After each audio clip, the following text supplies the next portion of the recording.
प्राचीन काल से स्कूल चलता हुआ है। एजुकेशन में प्राचीन में जाओ, ये मुझे सही लग रहा है। हम भी रिसर्च करेंगे ना कौन सा स्कूल अच्छा है क्या है। बहुत सारे लोग कन्वीनियंस के हिसाब से स्कूल में डाल देते हैं। आपको हर नंबर के साथ मल्टी एडिशन करके तो नहीं सिखाएंगे। स्कूल में कैमरा लगा दिए, तो ये एक टाइप का बीमारी है ये। उसके हिसाब से उनके अंदर ड्यूअल पर्सनालिटी डेवलप होता है। वो कंफ्यूज हो जाता है कि मैं कौन सा पर्सनालिटी को बाहर निकालूं। चोरी करने से तुमको बचना है, वो समाज ने सिखाया।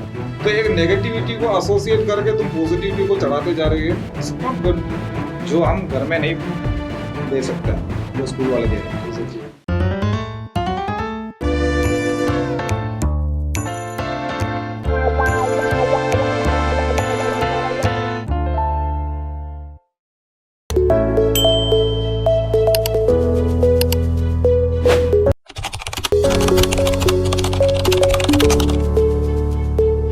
तो हम बात करते हैं कि स्कूल कैसे एज ए माध्यम बन सकते हैं पेरेंटिंग के लिए। ये पहला वाला क्वेश्चन का दूसरा वाला पार्ट है। हाँ, उसी का ही है। सोसाइटी और स्कूल्स दोनों। स्कूल है इसलिए मैं 2 घंटे बात करूंगा, लेकिन उसको संक्षिप्त करके कम में बोलने की कोशिश करूंगा। ये स्कूल तो यार वो तो बहुत बड़ा कंसेप्ट, बहुत बड़ा टॉपिक है। कहाँ से स्टार्ट हुआ है? प्राचीन काल से स्कूल चलता हुआ है, उसमें अलग अलग चीजें होती थी। पहले एजुकेशन का मतलब सिर्फ ये था कि अपना अहम ईगो वगैरह सब मिटाना वगैरह। अभी एजुकेशन अभी एक्चुअल में क्या, एजुकेशन में प्राचीन में जाओ, ये मुझे सही लग रहा है। अकॉर्डिंग टू मी, मुझे तो सही लग रहा है कि प्राचीन तरीके से आज इंसान बहुत खुल के सोच सकते हैं। अब अगर बोलोगे कि बहुत पहले का एजुकेशन का सिस्टम को अभी अपना होते हैं, वो पॉसिबल होगा तो भी अभी प्रैक्टिकल नहीं है वो तरीका, वो सब नहीं होना चाहिए। वो नहीं कह रहा था कि मैं तो बता रहा था डिस्क्रिप्शन जैसे कि पहले एजुकेशन चलता हुआ है। आपकी बात सही है। मैं बता रहा था कि कुछ लोगों का मेंटालिटी ऐसा, पहले की चीजें बहुत अच्छी है, पहले की चीजें, ये बात नहीं है। आज एक्सपेरिमेंटल साइंटिफिक वर्ल्ड में जी रहे हो तुम, उसके अंदर आपको पता चल जाएगा, एक्सपेरिमेंट करके स्टडी करके पता चल जाएगा कि एनालाइज करके पता चल जाएगा कि भाई क्या एजुकेशन में चाहिए या नहीं, क्या नहीं चाहिए। तो आजकल का स्कूलिंग अच्छा ही है, लेकिन पेरेंट ये समझ बैठता है कि स्कूल में सिर्फ पढ़ाई होती है, तो वो थोड़ा सा डिफरेंट है। जब बच्चा पेरेंटिंग के नजरिए से देखेंगे, आज से एकेडमिक परफॉर्मेंस या स्पोर्ट्स परफॉर्मेंस या आर्ट्स परफॉर्मेंस की बात नहीं कर रहा हूं मैं। जब भी बच्चा स्कूल में जाता ना, तो स्कूल का एटमोसफियर से बहुत कुछ सीखने को मिलता है बच्चे को। समझो 40 बच्चों का एक क्लासरूम है, तो ये बच्चा जैसे अंदर एंट्री होता है, एक बच्चा अपने घर पे प्रिंस था, राजा था, ठीक है, राजा समझो। उसको हर चीज मिल जाता है घर में, और इम्पोर्टेंस भी उतना ही ज्यादा है। फर्स्ट स्टैंडर्ड का एक बच्चे का ही सोच लो तुम, उसका घर में कितना ज्यादा इंपॉर्टेंस होगा। जितना एज कम उतना ज्यादा इंपॉर्टेंस होता है, जितना एज बढ़ता जा रहा है ना, इंपॉर्टेंस उस हिसाब से घर में कम हो जाता है। ऐसा देखने को मिलता है। जैसे देखो 105 साल का कोई बंदा तुम्हारे घर में है, तो उनको कम इंपॉर्टेंस है। सही बात, उसकी बात सुनता भी नहीं। ये बहुत छोटा होगा ना तो इम्पोर्टेंस ज्यादा होता है, फिर वो इम्पोर्टेंस कम हो जाता है, फिर तुम कमाने लग जाते हो इम्पोर्टेंस बहुत ज्यादा हो जाता है, फिर कमाने बंद हो गया तो फिर इम्पोर्टेंस कम होता है। इस तरीके से ग्राफ है ये। तो एक फर्स्ट स्टैंडर्ड का बच्चा जब फर्स्ट स्टैंडर्ड में पहुंचता है, 40 बच्चे हैं उनके आजू बाजू, सबसे पहले वो कुछ नहीं रहा। जो वो सोच के आया था कि मैं आई एम समथिंग, राजकुमार हूँ, मैं ये हूँ, अब एक समान कर दिया, सब एक समान कर दिया। इसलिए तो स्कूल में यूनिफॉर्म का इंट्रोडक्शन है कि आप एक समान पहन के आओ, इसलिए तो यूनिफॉर्म दिया गया। एक जैसा जूता, एक जैसा सॉक्स, एक जैसा बेल्ट, एक जैसा शर्ट, एक जैसा पैंट, एक जैसा सब कुछ, ताकि टीचर के नजर से सब बच्चे एक समान, बच्चे के नजर से भी हर कोई एक। जैसे एंट्री होता है 40 के 40 बच्चों का नाम इसको याद करना पड़ता है, करना पड़ता है कि नहीं करना पड़ता है? 40 के 40 बच्चों का चेहरा याद करना पड़ता है। सही बात है, सही है कि नहीं? ये सब भी मिलता है स्कूल में से, सिर्फ एकेडमिक्स नहीं मिलता। टीचर है, टीचर से बात करने के वो एक अथॉरिटी है, जो मेरी मम्मी नहीं है, मेरे पापा भी नहीं है, लेकिन फिर भी एक ऑथराइज्ड एंटिटी है वो, जिसकी रिस्पेक्ट है, मुझे करना चाहिए। इस तरह से एक बात एक दिमाग में आ जाता है। स्कूल के क्लासरूम के अंदर से बाहर निकलते हैं तो उससे बड़े बच्चे मिलते हैं, उनका कैसे रीति रिवाज है, बिहेवियर कैसा है, बुलिंग हो रहा है कि नहीं हो रहा है, ये सब चीजें उनको सीखने को मिलता है। स्कूल अपने आप में एक अलग सा एनवायरनमेंट है, एक अलग सा सराउंडिंग है, एक्सपेरिमेंटल सराउंडिंग है जहाँ पे बच्चे को ये सब कुछ सीखने को मिलता है, जहाँ हर रोज कोई ना कोई नए नए एक्सपेरिमेंट हो रहे होते हैं बच्चे के साथ में, पढ़ाई करने को मिल रहा है, उनको कुछ ना कुछ एक्सपोजर मिल रहा है, ये सब कुछ ध्यान रखना चाहिए। ओवरऑल डेवलपमेंट के साथ साथ में पढ़ाई के साथ साथ में स्पोर्ट्स आर्ट्स ये सब कुछ मिल रहा है, ठीक है। पहले मैंने बताया था कि ये सब के अलावा भी मिल रहा है और उसके साथ साथ में भी ये मिल रहा है। तो स्कूल एक ऐसा कैप्सूल है जहाँ पे ओवरऑल डेवलपमेंट में सब कुछ मिल रहा है। पेरेंट को पहले स्कूल में बच्चों को डालने से पहले आप सोचना चाहिए कि स्कूल चलाने वाले का मेंटालिटी क्या है। हाँ, मैं वही बात कर रहा था कि स्कूल सिलेक्शन किस क्राइटेरिया क्या होना चाहिए, कैसे स्कूल सिलेक्ट करें, जो स्कूल सिलेक्ट कर रहे हैं क्या उनके बच्चे के लिए बेहतर है कि नहीं है, वो किस चीजों को इम्पोर्टेंस दे रहे हैं। अब मैं यहाँ बैठे बैठे बात करूंगा तो ऐसा लगेगा पेरेंट्स को ये इसी उसके हिसाब से मेरे इर्द गिर्द ही मैं बात करूंगा। मैं एक्चुअल में बता रहा हूँ कि अगर कोई स्कूल चला रहा है तो स्कूल चलाने वाला का एक मेंटालिटी होगा कि वो क्या है। Schools actually non profit organisations होते हैं, फिर भी प्रॉफिट बनाते हैं लोग, मुझे ऐसा लग रहा है। चलाने वाले का एक मेंटालिटी होगा, वो मेंटालिटी क्या है, किस ओरिएंटेड वो स्कूल बनाए हैं कि ये सब है, ये फैसिलिटीज है, उस हिसाब से बच्चों को खींचो, ऐसा है, या रियल में वो देना चाहता है। बाकी में वो चाहता है कि स्टडी एजुकेशन आगे बढ़े, बच्चों में थोड़ा विकास हो, सब ग्रोथ हो, तो वो कैसे जानेंगे? एग्जैक्टली मिलना पड़ेगा उनको। संचालक जो होते हैं उनके ऊपर जाता है, ये जो संचालक मतलब चालन करने वाला, ये इसको चलाने वाला, तो उनका मेंटालिटी पे जाता है। ये 3 बार मैंने बोला, when you choose you have to select a school, तो पहले ये देख लो। हाँ, कभी कभी नाम से चल जाता है स्कूल, क्योंकि ये ब्रांच ऑफ स्कूल्स है, इनमें डालेंगे तो अच्छा ही रहेगा, क्योंकि उन लोगों का स्कूल का टीचर्स का ट्रेनिंग वगैरह ऐसा होगा। और कोई अपना नेबरहुड में स्कूल है, तो अपना जो सबसे बेस्ट इन्वेस्टमेंट जो हमारा बच्चा है उसको हम डाल रहे हैं किसी स्कूल में जहाँ से अब अगले 60-70 साल जीने का उसको कुछ ना कुछ मिल रहा है। स्किल मिलेगा, तरीका मिलेगा, एजुकेशन मिलेगा, सब कुछ मिलेगा। तो उसका सिलेक्शन बहुत इंपॉर्टेंट मैटर है। तो मैं वही बोल रहा था कि आप पहले जो स्कूल चल रहा है उसका बेसिक्स जानो कि क्या किस तरह चला रहे हो, ठीक है। अब तरीके क्या है, कैसे जाने कि कौन सा स्कूल सही तरीके से चल रहा है या उसका संचालन जो सही तरीके से हो रहा है? आपको बात करनी पड़ेगी वहाँ जाके, टीचर से, पेरेंट्स से बात करनी पड़ेगी आपको, मेरे ख्याल से वो ज़्यादा सही तरीके से बता पाएंगे। या फिर स्कूल नाम जब यानी चलने लगता है तो ओवरऑल एडवर्टाइजमेंट होता है। बहुत सारे लोग कन्वीनियंस के हिसाब से स्कूल में डाल देते हैं कि नजदीक में है, नेबरहुड है, जल्दी आ जाए करेंगे। और काफी लोग नाम के हिसाब से डालते हैं कि ये स्कूल है, भले 4-5 घंटे का 1-1.5 घंटे का ट्रैवल हो, लेकिन ये स्कूल में जाएगा। ये पेरेंट्स का अपना अपना कन्वीनियंस के हिसाब से वो डालते हैं। मेरे हिसाब से मुझे ऐसा लग रहा है, हाँ कई स्कूल्स अपना नाम कर देते हैं एकेडमिक्स और मैंने बोला ना वो मोरल वैल्यूज के हिसाब से। कुछ स्कूल्स बहुत ज़्यादा ही इनपुट डालते हुए दिखाई देगा, सुनाई देगा आपको, उनका हार्डवर्क आपको सुनाई देगा कहीं ना कहीं से, तो उस हिसाब से आप स्कूल सेलेक्ट करोगे, वहाँ डाल दोगे। एक आध 2 साल एज पेरेंट्स हम भी रिसर्च करेंगे ना, कौन सा स्कूल अच्छा है, क्या है, 4 बातें हम भी सुनेंगे, 4 बातें हम भी लोगों बिल्कुल उसमें मेहनत करना चाहिए, उसमें मेहनत करना चाहिए। एक पेरेंट को मेरे बच्चे को कम से कम 7 घंटे के लिए स्कूल में डाल रहे हैं, तो वहाँ से क्या मिल रहा है, कैसा होना चाहिए, कैसा स्कूल होना चाहिए, वो तो कम से कम रिसर्च वर्क करना ही चाहिए पेरेंट्स को। ये रिसर्च वर्क नहीं होता है, डाल देते हैं कन्विंस अपना। ज्यादातर यही होता है कि मेरे घर के नजदीक है, मैं घर पे नहीं रहूंगा या नहीं रहूंगी तो मेरे दादा दादी ले आएंगे बच्चे को लेकर जाएंगे। तो प्रॉक्सिमिटी यानी रिमोट डिस्टेंस में नहीं, डिस्टेंस ही देखते एक्चुअली में ज्यादातर, तो मेरे ख्याल से यही तरीका है। डिस्टेंस में अपने नजदीक में भी अब बेस्ट स्कूल को सेलेक्ट करो। मैं तो ये मानता हूँ कि क्वालिटी वाइज सही बात है। और जब भी पेरेंट्स मीटिंग होता है या फिर जब भी स्कूल के कोई अथॉरिटी से मिलने को मिलता है तो उनसे ये जरूर पूछिएगा कि मेरा बच्चा सीखेगा क्या, कैसे सीखेगा, किस तरह का अरेंजमेंट आप दे रहे हो, कैसे आप टीचर्स को ट्रेनिंग क्या कैसे देते हो, टीचरों के जब ट्रेनिंग होता है तो आप किस बारे में बात करते हो, बच्चों का क्या क्या डेवलपमेंट के बारे में आप बात करते हो। जैसे मेरा बच्चा तो 1st स्टैंडर्ड में या फिर मेरा बच्चा 8th स्टैंडर्ड में, तो वो लेवल का डिफरेंस आप कैसे मेंटेन करते हो। ये बहुत अच्छी बात बोली आपने कि जब आप अपने बच्चे के एडमिशन के लिए जाएं तो वो जो जिससे आप मिल रहे हो एडमिशन के लिए, काउंसलर है कोई भी है, आप उससे बात कीजिए कि आप क्या ऑफर करोगे आप एक्चुअली में। मैं बताता हूँ क्या बात करते हैं पेरेंट्स। फीस अभी क्या बात करते हैं, फीस पूछते हैं, ठीक है, फीस को कैसे पेमेंट होता है, फीस का इर्द गिर्द घूम रहा है, यूनिफॉर्म कितने कहाँ से लेने का, और बुक्स फ्री है ये कहाँ से लेने का, तो ये सब बातें हो रही है। कभी भी ये नहीं हो रहा है। क्या क्या सीखने को मिलेगा मेरे बच्चे को? ऑफर क्या दे रहे हो? क्या मतलब offer आप क्या? बाकी स्कूल से क्या ऑफर दे रहे हो सीखने में? कोई मैंने कमेंट में पढ़ा था कहीं कि प्री प्राइमरी का फीस ही 1.5-2 लाख रुपया है। तो किसी ने लिखा था कि भाई ABCD पढ़ाने का 1.5-2 लाख रुपया तो हम भी पढ़ा लेंगे। तो ये नजरिया से नहीं जाओ। ABCD पढ़ाने के लिए शायद 1.5 लाख रुपए नहीं लेता होगा या 2 लाख रुपए नहीं लेता होगा। उसके साथ साथ में वो एम्बियंस क्या क्रिएट कर रहे हैं वो देखो आप। जो हम घर में नहीं दे सकते वो स्कूल वाले दे रहे हैं।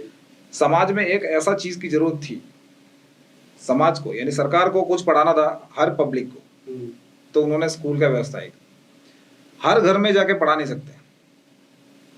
गवर्नमेंट अगर चाहे तो भी हर घर में जाके तो पढ़ा नहीं सकता, पॉसिबल नहीं है। इसलिए हर घर में से एक बच्चा एक जगह पे आएंगे, एक बच्चा एक जगह पे जाएगा, उसका नाम दिया स्कूल, ताकि उसको पढ़ा सके। क्या पढ़ाना है? ABCD 1 2 3 ये सब चीजें नहीं, उसके साथ साथ में बहुत कुछ है। हाँ, बहुत कुछ है। जीवन तो बहुत कुछ चीजों से भरा होता है। वो आपको वहां से सीखने को मिलता है। एक्चुअली स्कूल एजुकेशन जो है ना वो जीवन जीने का तैयारी है, एजुकेशन नहीं होता है। स्कूल वाले ऊंधा खड़े रहेंगे ना तो भी पूरा का पूरा एजुकेशन दे नहीं पाएंगे। नॉलेज एक महासागर है, उसके साथ साथ में अगर उसके सामने तुम एक स्कूल का एजुकेशन एक कटोरी भर के भी नहीं है, तो स्कूल एक्चुअली क्या है बताओ? स्कूल एक्चुअली क्या दे रहे हैं? एजुकेशन दे रहे हैं? नहीं, स्कूल आपको वो ट्रेनिंग दे रहे हैं इस लाइफ को जीने की।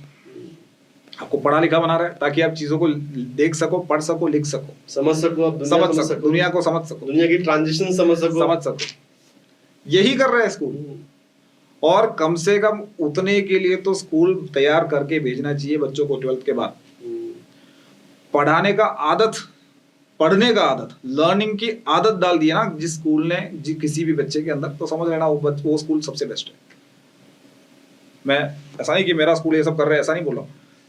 लेट अस सपोज, हमें ये असम्पशन मान के चलना चाहिए कि अगर आपको पढ़ने की आदत या आपको सीखने की आदत स्कूल ने डाल दी तो समझ लेना कि you are as a school you are successful.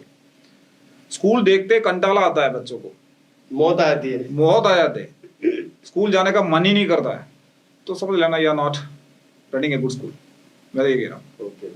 तो वो तैयारी जो है वो स्कूल से होती है, वो ग्रेड वाइज क्लासिफिकेशन। हमारा सिलेबस भी बहुत वास्ट है, उसका टाइम पीरियड भी बहुत कम होता है, हमें उसमें खत्म भी करना है उसमें। तो ये सब चीजें कल्टीवेट करने के लिए बच्चे के अंदर चीजें बहुत कुछ, आपको टाइम भी एक्स्ट्रा देना पड़ेगा ना बच्चों को। क्योंकि आप देखो एक पीरियड मिलता है टीचर को, ठीक है, आप मान लो टीचर को मैथमेटिक्स मिलता है, पीरियड मिलता है, तो उसमें टाइम उसका इतना है कि वो अपने स्कूल का जो सिलेबस है वो पढ़ाएगी, एडिशनल कहाँ पढ़ाए उसको, टाइम उसको बहुत एडिशनल देना पड़ेगा उसको, कहाँ वो इनपुट करे टाइम। वो भी बच्चे में टाइम देना apart from this text book, school की टेक्स्ट बुक, लर्निंग हैबिट डालना, ये बहुत टाइम कंज्यूमिंग चीज है एक्चुअली में। मैं बताऊं, स्कूल को लर्निंग वाली जगह मत समझो ना, मैं ऐसा बता रहा हूँ। स्कूल में चीजें सिखाया जाता है, सीखते कहाँ है? घर में। अब 5 घंटे का या 5.5 घंटे का एजुकेशन का एक्सपोजर मिल रहा है स्कूलों में। वो 5.5 घंटे के अंदर हमें बहुत सारे सिलेबस कंप्लीट करना होता है, ठीक है। ये सिलेबस में क्या होता है? सेशंस है, ये सब कुछ होता है। ये सेशंस में क्या सिखाया जाता है कि आपको पता चलेगा 5 + 4 = 9। तो उसका तरीका आपको सिखा दिया, तो आपको तरीका ही सिखाते हैं। आपको हर नंबर के साथ मल्टी एडिशन करके तो नहीं सिखाएंगे, तो आपको तरीका सिखाया ना। स्कूल का मतलब भी यही है कि वो एक तरीका सिखा देते हैं, वो एक सिस्टम, बेसिक फॉर्मूला सिखाते हैं। हाँ, बेसिक कैसे किया जाता है वो सिखाते हैं। हर किसी का नंबर को हर किसी नंबर के साथ मल्टीप्लाई करके भी नहीं दिखाएंगे, तो वो तो तुम्हें आगे जाके करना है। सही बात है। तो पढ़ाते, अगर ये तो मैथमेटिक्स की बात है, साइंस लो या एसएस लो या हिंदी लो, कोई भी सब्जेक्ट में ये बात तो यही है कि आपके अंदर वो पढ़ने की आदत डालना है। वो आपको बड़ी अच्छी चीज है। तो आपको लैंग्वेज सिखाया, आपको सपोज आपको गुजराती सिखा दी है, गुजराती के अंदर 10-15 पोएम सिखाए, 10-15 प्रोस सिखा दिए, हो गया आपका। नहीं, आगे आपको गुजराती में पढ़ाई करना है, गुजराती आगे कुछ डेवलप करना है, तो कितने सारे टेक्स्ट बुक्स है। सही बात है। तो वो सारे पढ़ना पड़ेगा। पहले तैयारी कहाँ से की थी? स्कूल से किया ना, वो बात। तो this is just education is just a preparation for life, education is not life. तो ये अच्छा सही है, कहीं से सुना था, education itself is a preparation for life, education is not life. तो पेरेंट अगर ये समझ के बैठे कि एजुकेशन एक लाइफ है तो वो गलत बात है। तो कहीं ना कहीं और स्कूल वाले ये समझ के बैठे कि एजुकेशन लाइफ है, वो भी गलत है। तुम प्रिपेयर कर रहे हो, वो बात है। आने वाली जनरेशन बना रहे हो सिविलाइज तरीके से कि वो अच्छी तरह जिंदगी निकाल सके, अच्छा जीवन जी सके, सार्थक लाइफ जी सके, अच्छे काम कर सके। इन सबका एक ट्रेनिंग दे रहे हैं वहाँ पे। आपको पता है कि पूरा स्कूल में एक ही बच्चा है तो वो कैसे भी चल सकता है, कैसे भी घूम सकता है, कभी भी पानी पीने जा सकता है, कभी भी नाश्ता कर सकता है, लेट अस सपोज। लेकिन 2 बच्चा होगा ना तो उसको थोड़ा सा रेस्ट्रिक्शन आएगा कि तू क्लास में बैठेगा तो ये घूमेगा, ठीक है। ये तो खाली 2 बच्चों की बात है। अब 20 बच्चे होंगे तो मैनेज करना हो गया। अब 200 बच्चे होंगे तो, अब 4000 बच्चे होंगे तो, यही है। ये छोटे छोटे कंसेप्ट को आप विकास करते जाओ। तो 4000 बच्चे होंगे तो जो पहला बच्चा स्कूल में था ना, उसको अभी उतना फ्रीडम नहीं मिल रहा है। उसको अभी एक तरीके से चलना पड़ रहा है, एक तरीके से बात करना पड़ रहा है, सिस्टम फॉलो करना पड़ रहा है। उसके पास तो पूरा साल नहीं है। जब गेम्स पीरियड तभी गेम्स में खेलने जाना है, यही है स्कूल। तो हमें इतने सारे बच्चों को एक साथ अकोमोडेट करना है, तब एक तरीका, रूल सब बनता है। तो बच्चों के अंदर ओबीडियंस आता है, डिसिप्लिन आता है। नहीं, स्कूलों में ज्यादातर क्या होता है, ओबीडियंस आता है। अच्छा। फिर उसके बाद डिसिप्लिन अपने आप में एक बात है। आपको पता होगा ओबीडियंस और डिसिप्लिन का मतलब होता होगा। ओबीडियंस का मतलब होता है कई माहौलों का प्रेशर के साथ, दबाव में तुम्हें करना पड़ता हो कि हमें बच्चों को बोल रहे कि भाई तू सीधा खड़े रहेगा या फिर सीधा बैठे रहेगा, तो ये ओबीडियंस होगा अगर वो कर रहे तो। लेकिन बिना बोले चीजें हो रही हैं, वो डिसिप्लिन है, उसको डिसिप्लिन बोलते हैं। कि आजकल हम पूरा स्कूल में कैमरा लगा दिए, तो ये एक टाइप का बीमारी है। ये एक्चुअल में तुम हमेशा कैमरा के निगरानी में रहेंगे तो कैसा लगेगा? एक मुखौटे की तरह नाटक करना पड़ेगा। और बच्चे उस माहौल में बड़ा हो रहा है। पेरेंट बोल रहे कैमरा दिखाओ, कैमरा में बताओ, कैमरा लगाओ। तो तुम सोचो कि तुम्हारा किचन में काम कर रहे हो या फिर तुम्हारा बेडरूम है, तुम्हारा हॉल है, हमेशा कैमरा है और ये कैमरा तुम नहीं देखने वाला है, कोई और देखने वाला है। तो वो कैमरा का निगरानी में बच्चों को रहना बहुत मुश्किल है। इसके हिसाब से उनके अंदर ड्यूअल पर्सनालिटी डेवलप होता है। ये ड्यूअल पर्सनालिटी बहुत खराब बात है कि आप उस कैमरे के सामने तो ऐसे हो, हाँ, रियल लाइफ में कुछ और तो आप रियल लाइफ में अकेले में क्या करते हो, उस टाइम पे आप कितने अपने आप को कंट्रोल कर रहे हो, उसको बोलते हैं डिसिप्लिन। कैमरा के सामने आपको ओबीडियंस ही लाओगे, क्योंकि उन्हें पता है कि सर देख रहे हैं या प्रिंसिपल मैम देख रहे हैं या कोऑर्डिनेटर मैम देख रहे हैं, तो तुम बच्चों के अंदर ओबीडियंस क्रिएट कर रहे हो। लेकिन अगर कैमरा बंद करेंगे तब भी बच्चा, यानी उनको पता है कि कैमरा है नहीं, फिर भी वो बिहेवियर सही कर रहा है, तो समझ लेना उसके अंदर डिसिप्लिन आ गया। बड़ी बात बोली आपने। ये अरे कैमरे में यानी सीसीटीवी, मतलब हर कोई चाहते तो है सीसीटीवी लगा ले, लेकिन उसके अंदर तुम्हारा पर्सनालिटी बिल्कुल ड्यूअल हो जाता है यार। हमेशा कैमरा में निगरानी में रहना ये बच्चों के लिए तो बहुत बुरी बात है। ये हमेशा डरे रहना पड़ेगा यार, मैं कुछ भी करूं वो कैमरा में दिख रहा है, ये करूं तो ये अपना दिमाग के अंदर एक डिवीजन है, अमिगडाला बोलते हैं, अमिगडाला ऐसा कुछ है नाम शायद मैं बता दूंगा। उसमें वो पर्सनालिटी को डिफाइन करता है। वो कंफ्यूज हो जाएगा अब कौन सा पर्सनालिटी में बाहर निकालूं। अब बीमारी तो होते हैं कभी कभी, ड्यूअल पर्सनालिटी का बिहेवियर आ जाता है बच्चों के अंदर। ये मूवीज में नहीं दिखते, भूत चढ़ता है अपरिचित में, वो क्या होता है एक्चुअल में, मैं डिफाइन करता हूँ उसको। एक्चुअल में मैं खुद प्रवीण हूँ या मैं खुद रजनीश हूँ, ये बताने वाला एक सेक्शन है। लेकिन समझो कि वो सेक्शन जो है मैं खुद हूँ, वो वाला सेक्शन जो है ना, वो हमेशा दबाव में रहता है, प्रेशर में रहता है, हमेशा कैमरा की निगरानी में रहता है, तो वो हमेशा दबा फील करेगा, हाँ, इंट्रोवर्ट फील करेगा। लेकिन अगर मैं किसी के बारे में सुना, किसी पर्सनालिटी है जो मर चुका होगा या फिर कोई भी हो, तो मुझे ऐसा लग रहा है कि वो पर्सनालिटी कितना अच्छा है, वो कितने अपने आप को लेके चलता है, क्या कैरेक्टर है उनका। तो ये कभी कभी एक्सट्रीम प्रेशर में, एक्सट्रीम मेंटल प्रेशर में, ये अपना जो ब्रेन वाला पार्ट है ना, वो कंफ्यूज हो जाता है कि मैं कौन सा पर्सनालिटी को बाहर निकालूं। तो वो प्रेशर में कभी कभी वो हंसने लग जाता है, वो उस पर्सनालिटी की ओर जाने लग जाता है, या फिर बिल्कुल अलग कोई और हाँ, क्यों दुख में सब लोग हंसने क्यों लग जाता है, एकदम दुख में, एक्सट्रीम दुख में क्यों हंसने लग जाता है, क्योंकि वो मैनेज नहीं कर पाता। अब वो पर्सन यानी दिमाग सोचता है कि भाई अब इस पर्सन को इतना दुख सहने के लिए बना ही नहीं है, तो हम इसको सीधा दूसरा पर्सनालिटी में डाल देते हैं ताकि थोड़ा ये मैनेज कर पाए, काम रहे, थोड़ा सा काम रहे। तो ये हमेशा टोकते रहना बच्चों को, ये कर, तू ये नहीं कर रहा है, वो नहीं कर रहा है, नैगिंग करना, हाँ, ये इसमें डेवलप हो सकता है। वो बचपन में तुम्हारा वो होता ना सख्त, हाँ सख्त ना, ये होना चाहिए था। तुम्हें पता है बच्चा जो जिद कर रहा है वो अभी देना है, बच्चा जो जिद कर रहा है वो बाद में देना है, बच्चा जो जिद कर रहा है वो देना ही नहीं है। तो ये 3 में सख्त डिसीजन लो। मेरा बेटा ये मांग रहा है तो मैं उसको बोलूं कि बेटा ये मिल जाएगा तेरे को, आज ही मिल जाएगा, तो और लेके देना पड़ता है। और दूसरा जो है तुम्हें मिल जाएगा लेकिन थोड़ा टाइम के बाद। थोड़ा टाइम के बाद का मतलब ये नहीं कि उसको ल्यूरिंग करना कि तू ये करेगा तो ये मिलेगा, ये नहीं होना चाहिए। तो हमेशा अपना जिंदगी में कुछ ना कुछ पाने के लिए वो कोशिश करेगा कि मुझे ये करूंगा, टास्क करूंगा तो ये मुझे मिलेगा, ये एक मेंटालिटी होगा। वो निस्वार्थ भाव से कुछ करेगा नहीं, वो हमेशा उसको कुछ चाहिए रहता है। कोई पर्सन ऐसा लाइफ में मिलता ही होगा तुम्हें भी कि कुछ करने के लिए कुछ चाहिए। सही बात है। इवन उन्हें हाथ का हस्तरेखा देखने वाला वो खुद का नहीं देखता, वो ऐसा बोलते हैं कि मेरा खुद का देखो 50 रुपये लगता है, मैं हर किसी का 50 रुपये में देखता हूँ, मेरा खुद का देखूंगा तो 50 रुपये कौन देगा। ऐसा मैं ऐसे जोक बोल रहा हूँ, ये मेंटालिटी हो जाता है।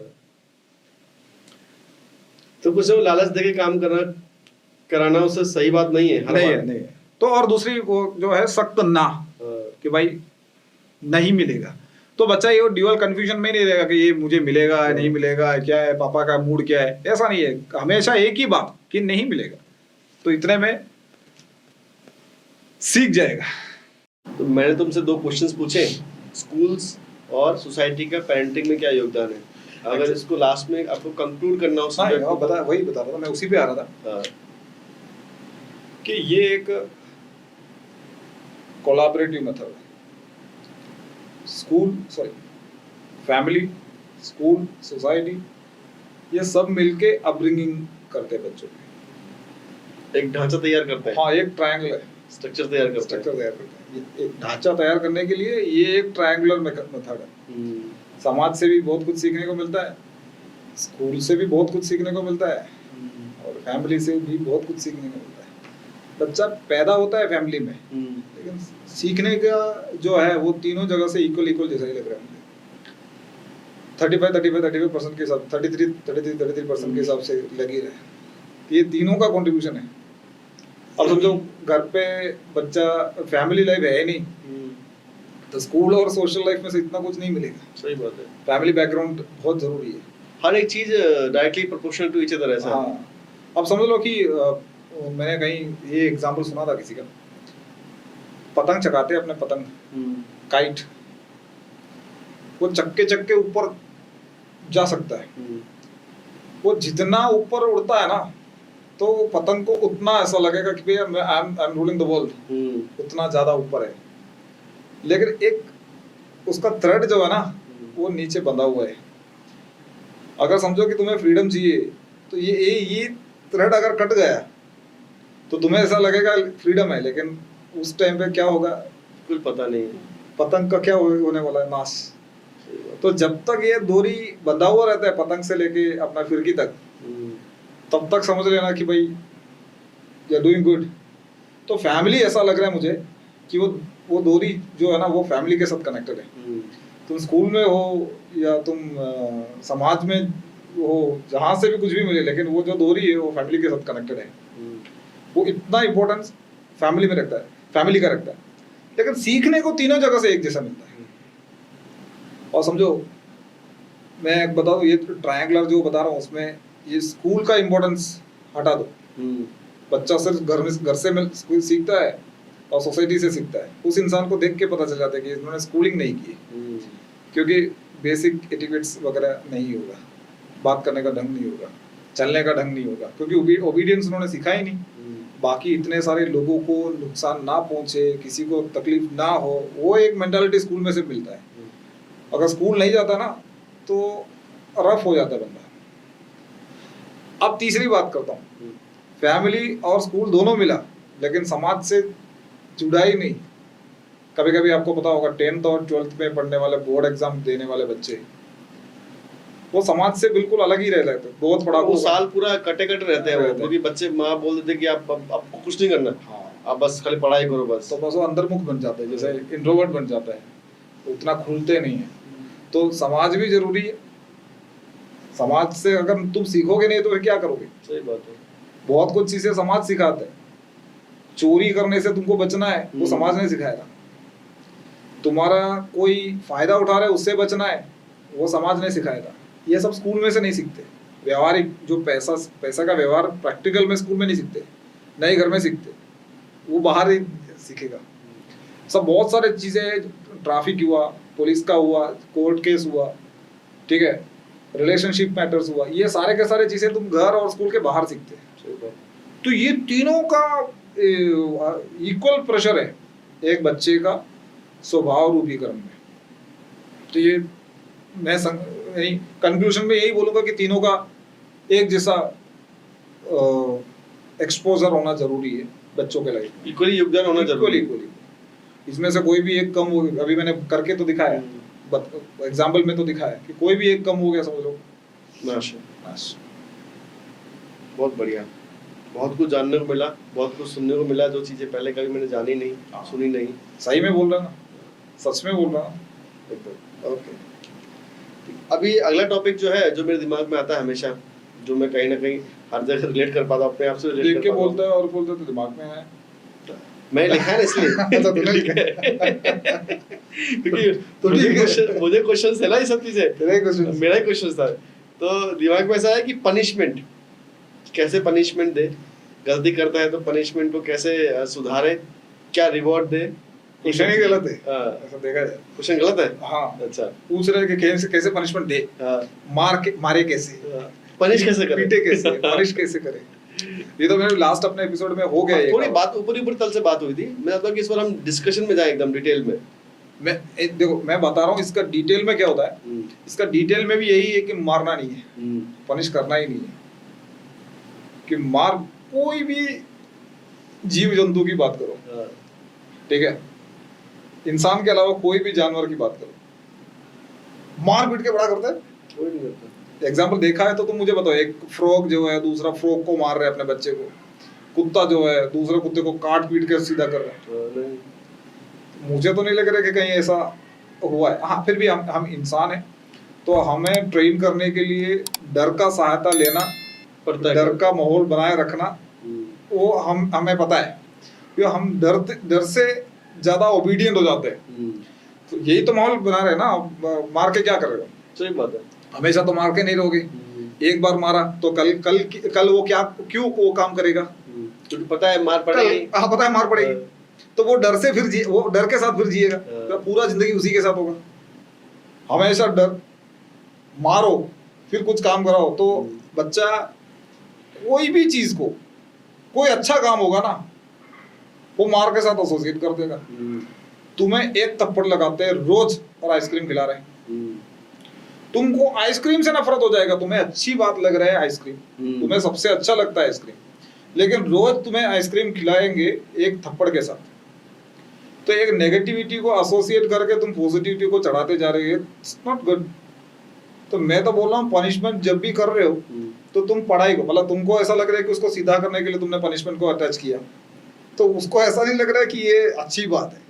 वो अच्छी बात है, वो उसको समझने के लिए 26 साल लग जाता है। सही बात है, 26 साल के बाद समझने लग गया, तब थोड़ी थप्पड़ मारेंगे किसी को। सही बात है, तब थप्पड़ मारेंगे तो केस लग जाता है। तो मैं बोल रहा हूँ, पनिशमेंट के साथ एसोसिएट करके आप कोई भी अच्छा काम को लिए तो बोलना ही नहीं चाहिए। सही बात है। बुरा काम नहीं करो, उसके लिए थोड़ा डांट सकते हो, तब भी थप्पड़ या मारपीट या फिजिकल असॉल्ट ये ठीक नहीं है, मुझे तो ठीक नहीं लग रहा है। ज़्यादातर स्कूलों में भी, मेरा स्कूल में भी मैं टीचरों को भी यही बोलता हूँ, मैक्सिमम ऐसा रास्ता है अपनाओ कि बिना पनिशमेंट किए बच्चों के अंदर वो डर लगे रहे। डर मतलब इसलिए लगे रहे क्योंकि कहीं ना कहीं बहुत इंपॉर्टेंट चीजें होती है जो लाइफ स्किल के लिए, लाइफ जीने के लिए इंपॉर्टेंट होगा, वो सीखेंगे नहीं तो थोड़ा बहुत डरा उरा के भी करना पड़ता है। क्योंकि लाइफ जब कुछ चीजें सिखाते हैं ना, इवन एनिमल में भी देख लो, लाइफ जब सिखाते हैं ना तो दर्द के साथ सिखाते हैं। लाइफ कभी दया नहीं करती, दया नहीं करती, तो वो दर्द के साथ सिखाते हैं। इससे अच्छा है कि आप थोड़ा सा डरा बुरा के थोड़ा वो सिखा दो लाइफ स्किल्स, क्योंकि उन्हें तुम्हें बात तो करनी आनी चाहिए, तुम्हें लिखना तो आना चाहिए, कम से कम चीजें लिखा हुआ वो तो पढ़ना आना चाहिए। ये बेसिक लाइफ स्किल्स में से आता है। वो बेसिक लाइफ स्किल भी नहीं सिखाएगा तो थोड़ा बहुत डर के माहौल बनाए रखना जरूरी है। मैं इसका समझाता हूँ, बताता हूँ ये क्यों है। क्योंकि अपना ब्रेन जो है ना वो हमेशा डर से चीजों को सीखने के लिए बना हुआ है, देखा जाए तो। क्योंकि हम ऐसा माहौल में रहते थे पहले जंगलों में जब रहते थे ना, ये तो अभी हमने 200 साल में से 200-300 साल में समझो एजुकेशन सिस्टम इतना एस्टेब्लिश किया, और पिछला समझो ना 12,000 साल में हमने ये सब इकट्ठा किया है। उससे पहले तो 60-70 लाखों साल तक हम जंगल में रहते थे। तब हैप्पी मैन नहीं हुआ करता, हैप्पीनेस, प्लेजर, ये सब कंसेप्ट अलग अभी आया है। उस टाइम पे तुम्हारा दिमाग तुम्हें जीवित कैसा रखा जाए ऐसा सोचता था कि कहीं लकड़ी टूटने की आवाज तो शेर, तो तुम डरोगे तो तुम जियोगे, अलर्ट रहोगे। अगर तुम्हें लग रहा है कि वहां पे लकड़ी टूटने की आवाज है, मत डरो, कोई बात नहीं, तो शेर आके खा जाएगा। और तुमको क्या लग रहा है, ऐसे भी बंदे थे जिन्होंने ये लकड़ी टूटने पर कुछ नहीं किया तो उनको शेर खा गया, अच्छा हुआ उनमें से हम नहीं आए। जो बचे ना, जिनको ऐसा लगा कि ये लकड़ी टूटा यानी शेर आ रहा है तो भागो यहाँ से, वो जब भागा ना वो बच गए, उनमें से हम आए। जो जिन्होंने एक्सपेरिमेंट किया ना तो अच्छा वो सब मर गए। तो हमको ऐसा लग रहा है कि तेज हवा चल रहा है तो बारिश होने का संभावना है, तो तुम थोड़ा सा अलर्ट रह जाओ, ठीक है। शरीर अपने आप को वो स्थिति में डाल देते हैं, यानी बचाव, सर्वाइवल वाला मोड में डाल देते हैं, सर्वाइवल मोड कहते हैं उसे। तो कोई भी डर का माहौल होता ना तो तुम्हें सर्वाइवल मोड में डाल देते हैं। तो सर्वाइवल मोड में तुम्हें तो सीखना ही पड़ता है, तो ज्यादातर हम बच्चों को क्या करते हैं, सीधा सर्वाइवल मोड में डाल देते हैं, करो वरना तुम्हें पनिशमेंट मिलेगा। लेकिन आपको एक बात बताओ, अपना जो इवोल्यूशन में है ना, ये सर्वाइवल मोड बहुत ही कम टाइम के लिए हुआ करता था। शेर आया, भागो, बात खत्म, फिर उसके बाद उसके बारे में कोई ख्याल नहीं है। लेकिन आज होमवर्क नहीं किया, ये नहीं हुआ, वो नहीं हुआ, तो हमेशा वो सर्वाइवल मोड ऑन रहता है। जब तक ये सर्वाइवल मोड हमेशा ऑन रहेगा, घर में कुछ गलती हो गई, घर में कुछ भी हो, कोई भी एग्जाम्पल हो, तो हमेशा ब्रेन तुम्हें सर्वाइवल मोड में डाल रखा है। ये नहीं हुआ तो मार पड़ेगा, वो नहीं हुआ तो मार पड़ेगा। ये कब तक ऑन रहेगा? जब तक ऑन रहेगा तब तक स्ट्रेस अंदर चलता रहेगा, कोर्टिसोल बनेगा जो हार्मोन है, स्ट्रेस हार्मोन है, और ये हमारे शरीर को बहुत नुकसान करेगा। और ऊपर से ये तो शरीर को नुकसान करने की बात तो अलग, ब्रेन हमेशा ये सर्वाइवल मोड ऑन रहने के हिसाब से अपना फंक्शन भी बहुत कम रखेंगे। वो सब एक ही तरीके से सोचेगा। हाँ, क्रिएटिविटी ऐसी कोई चीज नहीं, कुछ नहीं। तो ये पनिशमेंट वाला इतना गहराई में जाके तुम्हें समझना है कि भाई हमेशा पनिशमेंट, हमेशा टोकते रहना ये ठीक नहीं है। कभी कभी थोड़ा सा डर जैसा, यानी एक सख्त नो, मैंने आपको बताया था, एकदम प्रेशराइज्ड नो से काम हो जाना चाहिए। और ये जो प्रेशराइज्ड वाला नो जो है ना, वो 12वीं में आके देना नहीं है, या बच्चा 15 से 18 साल के बाद देना नहीं होता है। उसको स्टार्टिंग से मालूम होना चाहिए कि अगर नो है तो वो मेरे लिए हानिकारक है, मुझे नहीं करना चाहिए। अगर यस है और वो मुझे, मेरे लिए है और मुझे वो करना चाहिए और मेरे लिए वो लाइफ के लिए सही है, तो ये दोनों को बच्चों को वो विवेक आना चाहिए बचपन से। तो मैं तो उसको वेलकम करूंगा। इसके साथ साथ में अटैच्ड क्वेश्चन दूसरा है कि पनिशमेंट और उसके साथ साथ में रिवार्ड्स भी गड़बड़ी वाली बात है। जब भी रिवार्ड देते हैं तो हमेशा मेंटल माइंड को क्या लगता है कि अब कुछ मिलेगा, अब कुछ मिलेगा, सही काम के तब कुछ मिलेगा। मैं अभी जस्ट बताया, ये डोपामाइन इफेक्ट है। डोपामाइन क्या करता है कि निश्चित और एकदम अपकमिंग जल्द आने वाला टाइम के लिए एक तुम्हें रिवार्ड मिल रहा है, इस तरह से मेंटालिटी डाल देता है। ये है डोपामाइन इफेक्ट। तो आप अभी आपको कुछ मिलने वाला है तो उसके लिए आप करोगे। हमेशा के लिए। जैसे कि आज मैं तुम्हें होमवर्क करने को कहता हूँ, तुम्हें खराब या फिर नहीं होमवर्क नहीं, आज मैं तुम्हें आइसक्रीम देता हूँ, तो वो डोपामाइन थोड़ा सेटिस्फाई होगा। कल वापस से डोपामाइन हंगर होगा, वापस आइसक्रीम या फिर उससे बेहतर कोई चीज। ये कब तक चलेगा?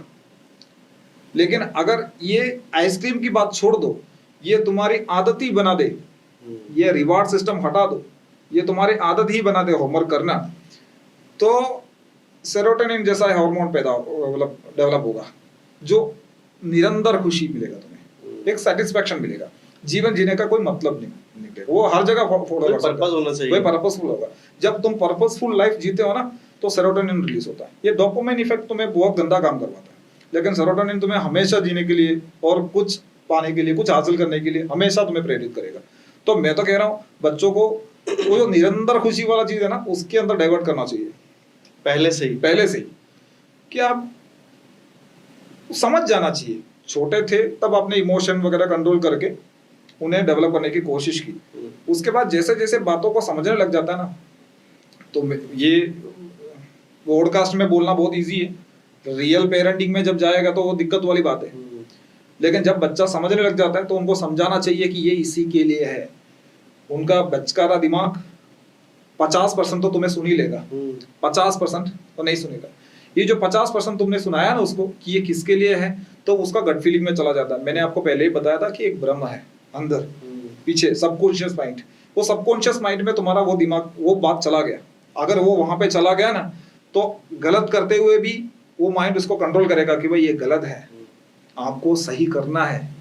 जिस दिन इमोशंस को कंट्रोल करके बच्चे ने उनकी बात सुनना सीख लिया ना, आगे जाएगा। तो आज मुझे कोई रिवार्ड के हिसाब से सोच के मैं ये नहीं करने बैठा, मुझे कोई रिवार्ड मिल ही नहीं रहा है। मैं ना ही कहीं पॉडकास्ट में ऐसा बोलूंगा भी है, शायद बोले कि सब्सक्राइब करो, लाइक करो, ये वो। मुझे एक सेटिस्फेक्शन मिल रहा है। सही बात आप तक पहुंचा रही है, आप लोगों तक मिल रही है, वही हमारा सेटिस्फेक्शन, वही सेटिस्फेक्शन है। तो वो वहां तक बच्चों को पहुंचाना है कि जीवन जीने का तरीके में भी एक सेटिस्फेक्शन। तो रिवार्ड और पनिशमेंट का इसके अंदर कोई मुझे नहीं लग रहा है आजकल के 2025 में हम बैठे हैं, तो उसका इतना बड़ा इंपॉर्टेंस है। तो मैंने बताया भी था कि जो बच्चों के साथ किया जा रहा है और बड़ों के साथ करते तो तुम जेल में होते। सही बात है, literally murdering their childrens times, वही हो रहा है।